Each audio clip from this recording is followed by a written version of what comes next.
complémentaire à celui de Michael Baden que vous avez entendu aujourd'hui. Oui, vous l'avez dit, Chantal, c'est un témoignage qui ne correspond pas du tout au témoignage qu'on a entendu hier du pathologiste de la famille, c'est-à-dire du pathologiste de la commission, le docteur Michael Baden. Le docteur Rowe, lui, dit qu'effectivement, la balle est entrée par derrière et sortie par devant, contrairement à ce qu'a affirmé le docteur Baden. Si vous voulez, on va écouter le reportage que j'ai préparé à ce sujet. Avec 26 ans de pratique, le médecin légiste américain Louis Rowe en vient à une conclusion diamétralement opposée à celle du pathologiste de la commission, Michael Baden. Selon le pathologiste de la famille Dupont, la perforation au sternum du sergent détective n'est pas un trou de balle. That defect found in the sternum was not a bullet hole.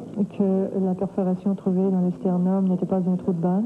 De l'avis du spécialiste, il s'agit d'une anomalie congénitale appelée sternoforamien. Lors de l'autopsie, le Dr Rowe a demandé à un policier de la Sûreté du Québec de lui prêter une balle de revolver de calibre 38. Il a essayé d'entrer la balle dans le trou, mais elle n'entrait pas.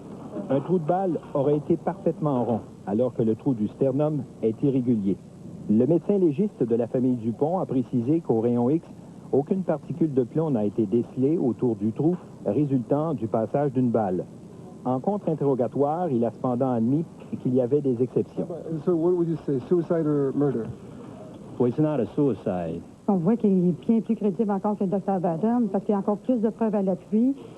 Tout ce qui est venu démontrer avec les photos, avec tout ce qu'il a vu à l'autopsie. Même pour des profanes dans la scène, moi, j'ai trouvé là, que vraiment, là, il nous donne encore plus de détails, plus de démonstrations. Il explique vraiment clairement, il fait les différences entre chaque plaie, qu'elle soit arrondie ou c'est de forme irrégulière, une entrée, une sortie, puis bien comme il faut, puis le sternum se remène comme mon père était atteint aussi, très formellement. Alors, à partir de maintenant, Pierre, la commission a beaucoup de pain sur la planche. Effectivement, Chantal, après 72 témoins qui auront témoigné pendant 24 jours, le travail est ardu pour la commissaire Céline Lacerte-Lamontagne. Elle doit rédiger son rapport d'ici la fin du mois de novembre. Eh bien, merci, Pierre. Vous suivez la suite pour nous? Bien, la suite, c'est terminé. C'était le dernier témoin cet après-midi, à moins d'avis contraire. Merci beaucoup, Pierre Delavoye. Au revoir.